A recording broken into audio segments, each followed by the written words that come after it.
D'après vous, quel est le verset de la Bible le plus célèbre, le plus connu, le plus mémorisé? Lequel? Jean 3,16, qui dit quoi?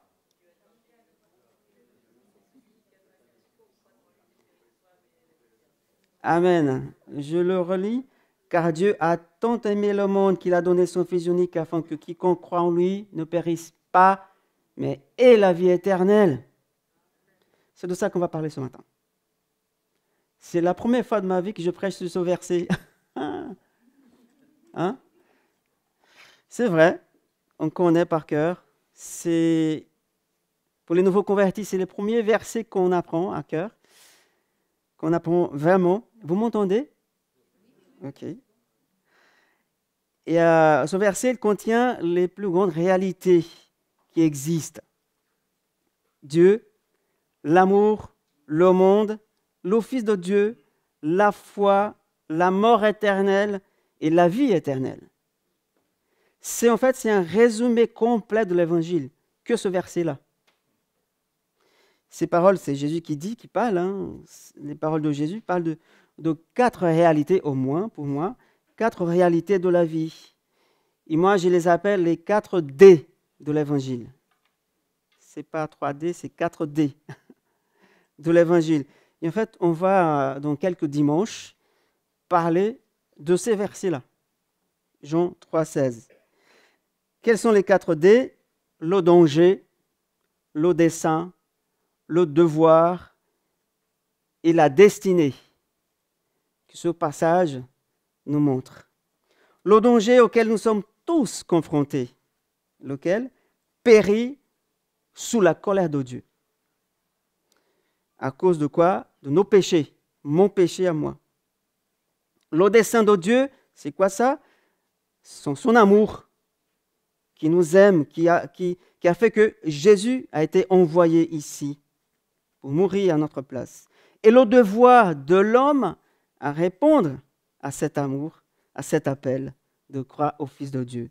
Et la destinée promise à tous ceux qui croient, la vie éternelle, le paradis, la présence de Dieu elle-même, avec tous les saints au ciel. Voilà, pendant quelques dimanches, on va parler des 4 D. Et aujourd'hui, on va commencer par le premier D. Mais avant d'aller plus loin, avant d'y arriver, la parole nous appelle à goûter, à voir la douceur de l'évangile. C'est pour ça que nous sommes toujours encouragés à lire et à méditer la Bible, pour pouvoir goûter l'évangile de Dieu. Alors prions pour que Dieu nous réveille vraiment, nous donne ce désir de goûter, de boire, de manger de la parole. Prions pour que Dieu nous réveille, nous tous, et beaucoup de ceux qui n'ont pas encore été réveillés, ils n'ont pas la vie éternelle, pour que nous soyons aussi réveillés à cette immensité qui est là, l'évangile, et cette importance qu'il a, la suprématie qui est merveilleuse, ce qui est révélé ici dans Jean 3,16. Que cela puisse être réel dans notre vie, Jean 3,16. Plus réel, ce que nous voyons là, ce que nous écoutons, entendons, ce que nous touchons, ce que nous goûtons, ce que nous sentons. Plutôt dans cette saison de printemps, qui a beaucoup de couleurs, d'odeurs. Comme quelqu'un avait dit un jour, que Dieu nous donne un goût spirituel pour les choses de Jean 3,16. Elles sont comme du miel spirituel. Et c'est par la puissance Saint-Esprit, mes amis, que Dieu nous donne, si j'ose dire, des papilles spirituelles, pour pouvoir vraiment goûter et sentir et apprécier les choses de l'Évangile. Mais là, c'est toujours une œuvre de Dieu. Même si je prêche tous les dimanches, que vous entendez des prédications tous les dimanches, même si vous priez tous les jours, même si vous annoncez l'Évangile avec audace et puissance, mais c'est seulement Dieu qui peut créer des papilles spirituelles. Si en lui demandant, Seigneur, donne-nous des papilles spirituelles pour que je puisse vraiment goûter et sentir ce goût merveilleux de l'Évangile. Notre passage d'aujourd'hui, Jean 3,16, commence par un mot très important. Le verset commence « car Dieu », comme au commencement dans Genèse 1. Au commencement, Dieu. C'est Dieu d'abord. Et ici, Jésus nous enseigne qu'il y a un Dieu, qu'il est réel, qu'il existe. C'est déjà très clair. Parce que Jésus ne ment jamais. Ce qu'il dit, c'est toujours la vérité et juste. Car Dieu, il y a un Dieu. Dieu existe. Jésus, lui, il est vraiment saturé de sa conscience de Dieu. Tout ce qu'il dit et ce qu'il fait se rapporte à Dieu, à son Père. Il ne fait rien tout seul, de lui-même. Jésus, il était un être humain, il l'est toujours, mais divin, centré sur Dieu. Quand il était ici, il était saturé de la présence de Dieu. Voilà, il existe en fait de nombreuses bonnes raisons de croire en Dieu, qu'il existe. Et l'une des meilleures, c'est que Jésus a enseigné que Dieu existe. Et qu'il est la réalité centrale de notre vie. Sans lui, on n'a rien. Si quelqu'un vous demande par exemple, pourquoi croyez-vous en Dieu? Comme on entend souvent, je ne sais pas si vous entendez ça de temps en temps, vous pouvez répondre à ceci. Je crois en Dieu parce que Jésus croyait en Dieu. Ok, mais c'est qui Jésus? Là, c'est autre chose, on développe autre chose. Mais si les gens vous demandent ça, moi, je crois en Dieu parce que Jésus croyait en Dieu. Et tout ce que je sais de Jésus fait que je peux lui faire confiance à tout ce qu'il dit. Beaucoup plus que n'importe quel philosophe, scientifique, théologien ou même un ami. Ce que Jésus me dit, je peux faire confiance, entièrement confiance à lui. Et vous pouvez ensuite leur demander, à votre tour, connaissez-vous quelqu'un de plus digne de confiance que celui-là, que Jésus? Il est le mieux qualifié pour nous expliquer qu'il y a un Dieu. Il peut nous enseigner que Dieu existe. Alors nous commençons par Dieu, comme la Bible commence comme ça dans Genèse 1. Alors faites une pause dans votre vie et dites-vous, Dieu existe. Le monde a commencé avec Dieu. Le monde dépend de Dieu. Je suis une personne dotée d'une conscience, de sens, de justice, de la capacité de contempler les choses spirituelles, de prononcer des phrases, d'aimer, d'aller, de venir. Et tout cela parce que j'ai été créé à l'image de Dieu. Parce que Dieu a voulu comme ça. Dieu était là en premier. Il m'a fait comme lui et pour lui, afin qu'il soit connu par moi, comme disait Isaïe 43, le prophète. Dieu t'a créé pour lui. Dieu t'a créé pour que tu puisses le connaître d'abord et puis le montrer au monde. C'est ça le sens de ma vie, de ta vie, de notre vie. Connaître Dieu et le présenter au monde. C'est bien ça que Jésus avait fait, alors qu'il n'était pas créé par Dieu. Il était déjà là avec Dieu, comme dit Jean, chapitre 1er. Mais nous avons été créés par Dieu pour le connaître et pour le montrer au monde. Et selon l'Ancien Testament, si on lit ce qu'il dit, comme vous avez déjà fait, il présente Dieu comme celui qui a tout créé. Il est le créateur. On a même chanté ça tout à l'heure. Il est le soutien tout puissant de l'univers. On a chanté aussi. Il est personnel. Il n'est pas une force distante comme ça, une énergie comme certains pensent. Non, ce qui signifie qu'il pense, qu'il désire, qu'il ressent, qu'il aime et qu'il haït aussi. Il est une personne. Et en tant que personne, il est moral, c'est-à-dire qu'il nous traite en termes de bien et de mal, de bon et de mauvais. Il est inébranlablement juste. Il n'y a pas d'erreur en Dieu. Il ne fait que ce qui est juste, en harmonie avec ce qu'il est, avec sa sa valeur infinie en tant que Dieu. Alors nous avons été créés par ce Dieu-là, et notre premier et plus haut devoir, c'est quoi? De l'honorer, de l'adorer, de lui rendre grâce tous les jours, comme dit Romains, chapitre 1, verset 21. Mais nous avons tous, à un moment donné, échoué. Moi-même. On est né pécheurs, comme dit la Bible. Nous avons tous échoué, nous sommes tous soumis à sa juste condamnation. C'est vrai, hein? On ne méritait que ça, sa condamnation. Mais grâce à Dieu lui-même, il nous a donné la solution. Mais mes amis, aujourd'hui, on va parler de ce Dieu saint, avec ce premier D, le danger. Parce que Dieu, il est infiniment saint. Il est saint. Saint. Et sa sainteté ne tolère pas l'injustice, c'est-à-dire le péché. Et on parle de moins en moins du péché. Globalement, dans les églises. On évite, on écarte un peu, on ne parle pas de péché, on parle plutôt de l'amour, de la grâce, des promesses. Bah oui, il y a tout ça.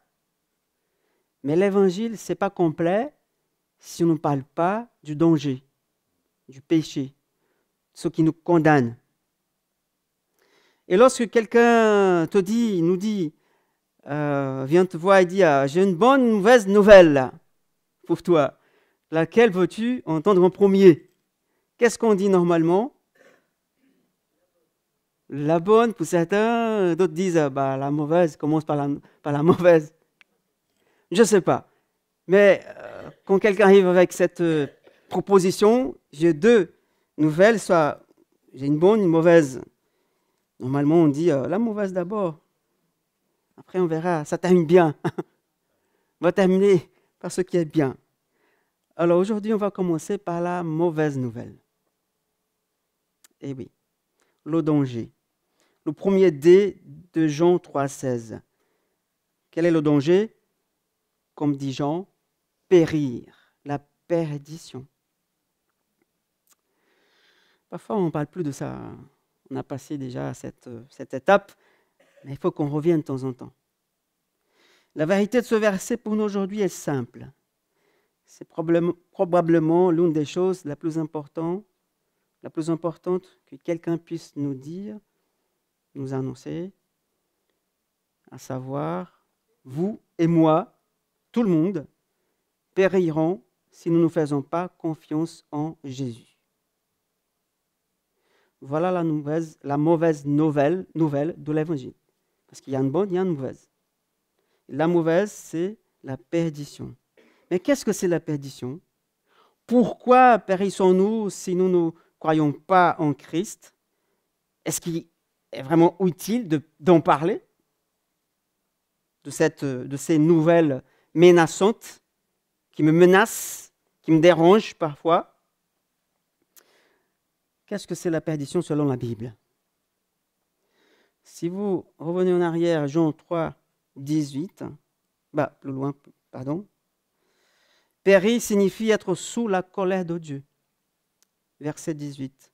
Celui qui croit en lui n'est pas jugé. Celui qui ne croit pas est déjà jugé. Il ne s'agit pas seulement de mourir, on sait bien. Ce n'est pas simplement de disparaître comme ça, mais d'être jugé par Dieu. La mort spirituelle. Et le verset 36 est celui qui donne le plus à réfléchir dans cet évangile. Celui qui croit au Fils a la vie éternelle. Celui qui n'obéit pas au Fils ne verra pas la vie. Mais la colère de Dieu demeure sur lui. Oui, c'est lourd. C'est terrifiant même. En fait, c'est tellement loin qu'on n'imagine même pas qu'est-ce que c'est ça. Mais si on laisse le temps de méditer sur cette vérité, la colère de Dieu demeure sur lui éternellement. Ce n'est pas une journée, ce n'est pas pendant les vacances, c'est pendant l'éternité. Cela nous montre, mes amis, que si nous ne sommes pas sauvés, si nous sommes sauvés, de la perdition, c'est parce que l'amour de Dieu nous a sauvés de sa propre colère. Un Dieu de grâce et un Dieu de justice. Alors, périr signifie que nous restons sous la colère de Dieu si nous ne faisons pas confiance au Christ, à son Fils. Et c'est une situation vraiment terrifiante. Très, très, très sérieuse. Deuxièmement, périr signifie un supplice ardent. Dans Apocalypse 14, 10, il est décrit ainsi, celui qui périt, il boira le vin de la colère de Dieu, qui est mélangé dans la coupe de sa colère. Il sera tourmenté dans le feu et le soufre, en présence des saints anges et en présence de l'agneau. Un spectacle terrifiant encore. Périr n'est pas, comme certains le disent, sorti de l'existence. Simplement. C'est rester dans l'existence et souffrir dans les tourments ardents de l'enfer. Vous imaginez ça? Un jour, j'ai écouté cette anecdote. J'ai lu. Un jour, une célébrité a déclaré en plaisantant qu'elle ne voulait pas aller au paradis parce qu'elle ne pouvait pas rien y améliorer. C'était déjà trop parfait. Il préférerait l'enfer parce qu'il pouvait y apporter sa contribution pour essayer d'améliorer l'endroit.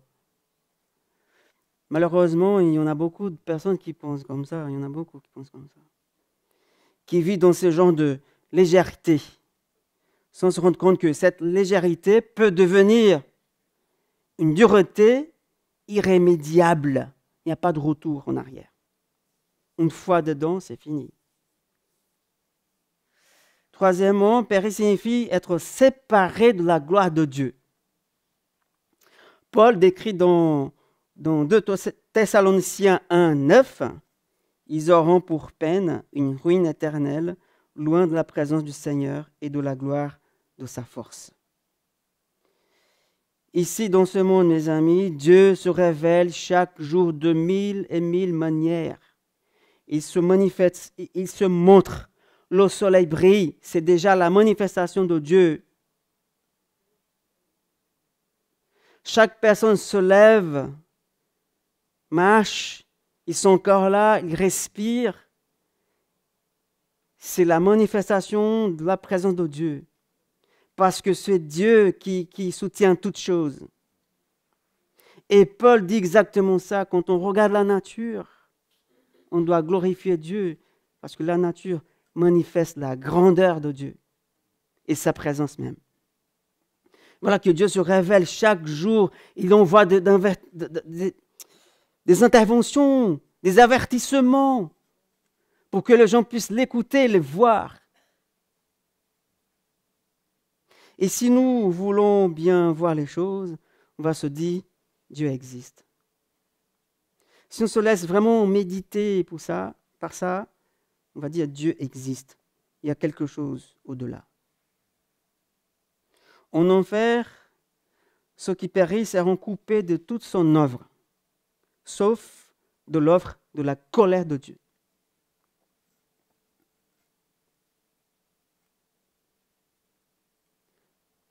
Oui, je sais, ça fait mal de parler de ça. Mais c'est l'évangile. Et nous, les chrétiens, parfois, on oublie tout ça.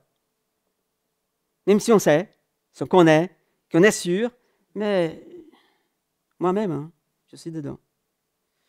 La perdition est éternelle, irréversible, mes amis. Il n'y a pas d'antichambre pour essayer de résoudre les choses. Non. Ici, dans Jean 3, 16, c'est le contraire de la vie éternelle, la perdition. C'est l'inverse. Jésus l'appelle châtiment éternel dans Matthieu 25. Et dans Luc 16, il a dit qu'il y a un grand abîme entre le ciel et l'enfer. De sorte que personne ne peut pas changer de côté. C'est impossible. On va en parler plus tard. La perdition éternelle est irréversible. Périr signifie alors cette colère ardente et juste de Dieu. Le tourment ardent, la séparation d'avec Dieu. Et cela dure pour toujours. Je vous le dis clairement pour que vous soyez avertis et vous rappelez que la colère de Dieu, elle est bien réelle. En effet, si quelqu'un qui ne croit pas se présentera un jour devant le trône, comme dit Apocalypse, le trône blanc de jugement, il ne pourra dire au Seigneur, au Dieu, à celui qui est assis sur le trône, mais personne ne m'a jamais dit cela. Personne ne m'a jamais dit qu'est-ce qui était en jeu. Et le Seigneur lui dira, plusieurs fois, je t'ai averti, je t'ai montré les choses, ma bonté. Le Seigneur dira même, vous vous rappelez le 21 avril 2024 à l'église des Sables d'Olonne, vous avez écouté. Ceux qui nous regardent sur Internet plus tard. Voilà combien de fois je t'ai montré que moi j'étais là. Vous avez même profité de la nature, de la beauté, de toute la création. Voilà, j'étais là. Et comment vous pouvez me dire, personne ne m'a jamais rien dit. Non. J'ai même t'envoyé en église pour écouter un message par le pasteur Joël. Tu étais là. Tu avais déjà entendu, quelque part, quelqu'un t'a déjà dit. Alors c'est maintenant le temps favorable. C'est aujourd'hui, pas demain, le jour du salut, comme dit Paul aux Corinthiens. N'attendez pas pour demain. La grande nouvelle de Jean 3,16 est que l'amour de Dieu nous sauve de sa colère si on a la foi en son Fils. C'est simple. L'évangile est très très simple. C'est nous qui compliquons les choses. Croire au Fils de Dieu et on est écarté de la colère juste de Dieu ou de la juste colère de Dieu. Alors pourquoi devrais-je, moi, périr si je ne mets pas ma confiance en Jésus, même si je suis une bonne personne, je ne fais rien de mal à personne? La façon la plus simple de répondre à cette question-là est de regarder Romains 3, 23. Tous ont péché, tous, pas quelques-uns. Tous ont péché, ils sont privés de la gloire de Dieu, ils sont séparés. Il y a une séparation, un abîme. Et puis en Romains 6, 23, qu'est-ce qu'il dit? Le salaire du péché, c'est la mort. Déjà la mort physique, et après la mort spirituelle, c'est pire. La séparation, c'est la colère de Dieu. C'est la perdition. Nous avons tous péché et le péché mérite la mort. Point. Quelqu'un peut demander pourquoi le péché est-il si grave qu'il mérite la mort? La réponse est toujours dans la Bible. Et que Dieu, il est la personne la plus digne et sainte de l'univers. Comme j'avais dit au départ, Dieu ne tolère pas le péché. Il est saint. Sa grandeur et sa valeur sont infinies. Il est le commencement et la fin de toutes choses. Chaque personne dépend de lui pour tout. Si on respire aujourd'hui, c'est parce qu'il a voulu, il l'a permis. Simplement comme ça. Vous marchez encore parce qu'il veut. Vous voyez encore parce qu'il veut. Vous êtes en vie là encore parce qu'il veut que vous soyez en vie. Tout dépend de Dieu. Oui, amen. Nous lui devons une confiance entière, une fidélité, un amour, une adoration, l'honneur, le respect, une obéissance parfaite. Pourquoi? Parce qu'il nous a créés. Il nous possède. Il nous soutient. Nous sommes à lui. il est à moi. Amen. Il y a quand même des bonnes nouvelles. Hein? Ne vous inquiétez pas. Mais par conséquent, mes amis, le rejet, se méfier de lui, lui désobéir, le négliger, apprécier d'autres choses plus que lui, tout cela constitue des insultes infinies. Et une insulte infinie, ou une vie d'insulte infinie, mérite une punition infinie. Le même poids. Peut-être encore plus, parce que c'est Dieu qui va punir. On sait bien, nous, en tant que parents, on a des enfants, qu'est-ce qu'on fait avec eux? Parfois, ils méritent des punitions pour leur bien, pour leur grandir dans la dignité. Mais on a déjà cette habitude de punir nos enfants parce qu'ils ont mal agi, ils étaient désobéissants, pour qu'ils apprennent quelque chose. C'est pareil avec Dieu. Le Père parfait. En fait, si on y réfléchit vraiment davantage dans Jean 3,16, il va devenir ce petit passage, il va devenir vraiment précieux. Parce que Dieu nous a suffisamment aimés qu'il nous a donné son propre Fils. Waouh! Afin de nous sauver de la perdition, de sa colère. Quel prix il a payé pour toi, pour te sauver de la perdition, du danger qui est imminent à tout le monde.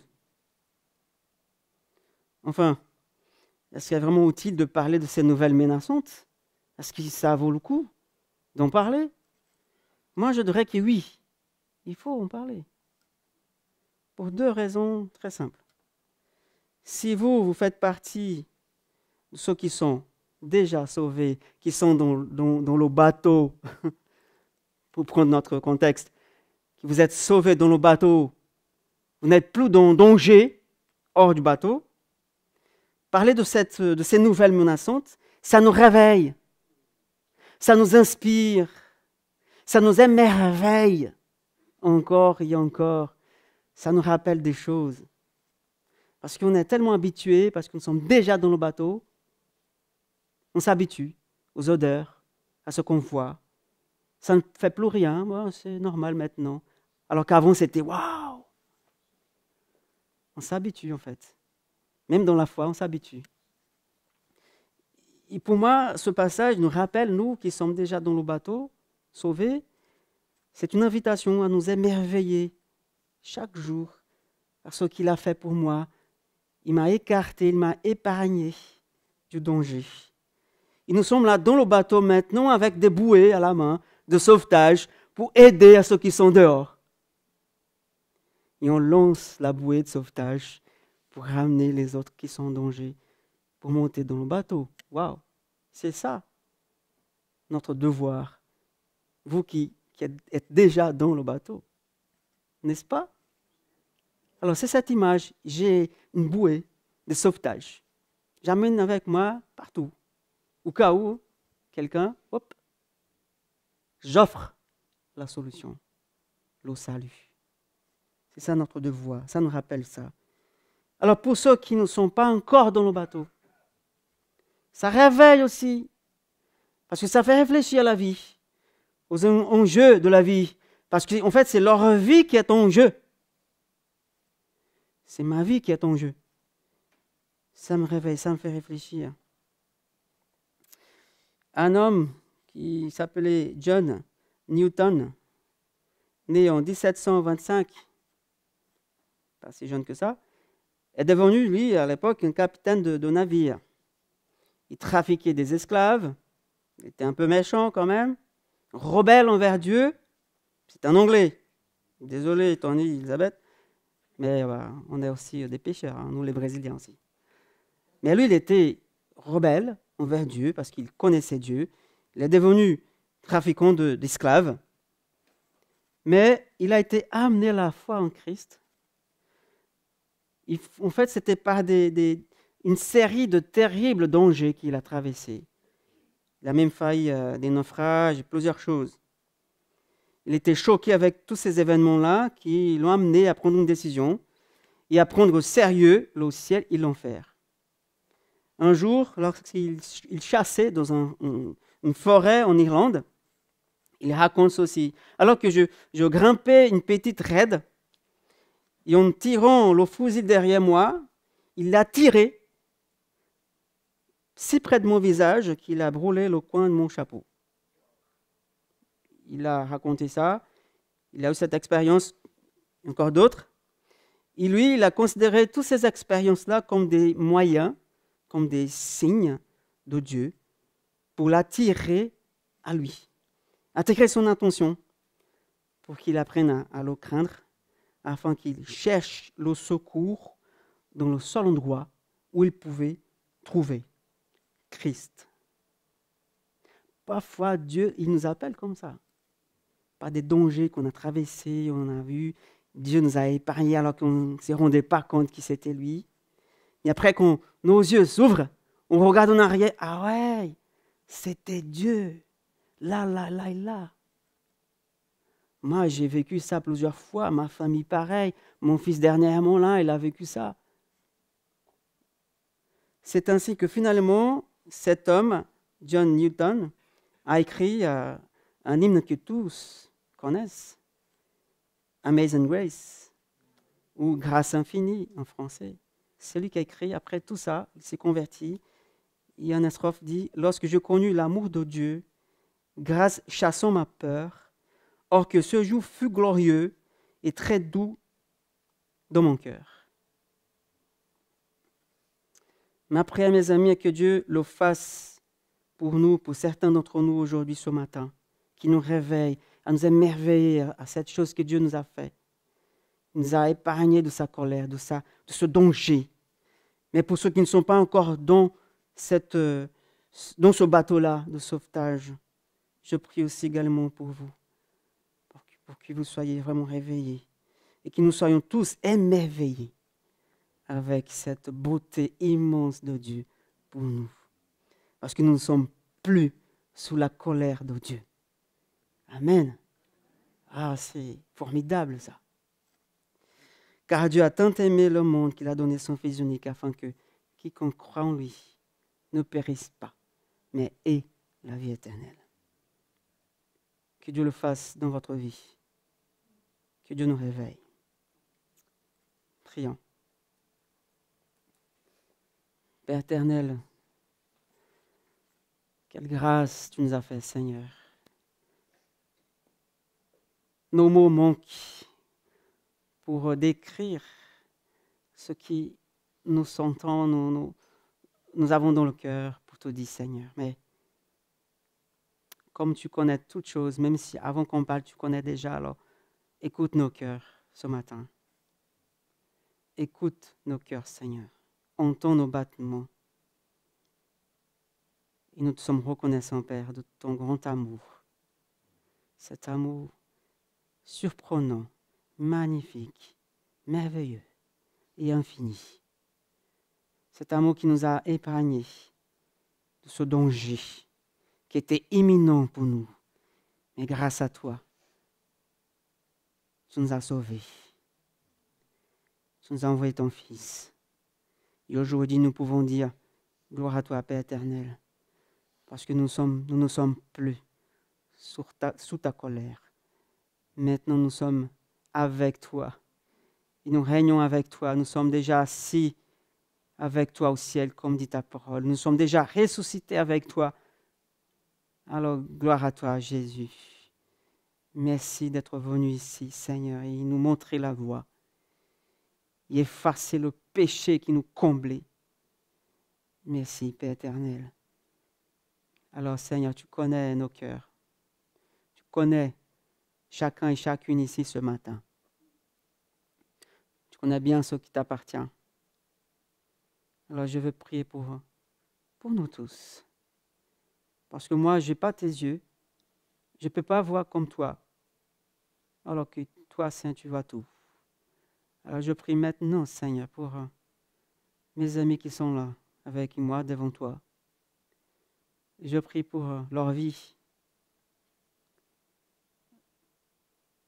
Parce que leur vie, c'est tellement précieuse parce que tu les as créés, Seigneur.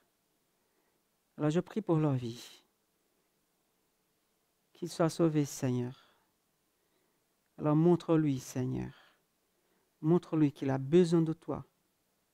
Montre-lui qu'il a simplement une chose à faire, d'ouvrir le cœur, la bouche, et dire, avec foi et confiance, je te donne ma vie. Je te fais confiance, Jésus. Même si je ne te connais pas trop, mais je veux te connaître encore plus. Alors nous prions, ton Église prie pour chaque personne ici, Seigneur. Parce que nous ne voulons pas passer à côté de la plaque. Même si on vient tous les dimanches à l'église, si on prie de temps en temps, si on lit la Bible de temps en temps, alors qu'on est loin de toi. Alors, Seigneur, je prie vraiment que ton Saint-Esprit puisse nous réveiller cette personne, et qu'elle puisse avoir de la foi et confesser ton nom qui est saint. Oui, Père éternel, sauve cette personne, Seigneur. Et pourquoi pas celles qui vont nous regarder plus tard sur Internet.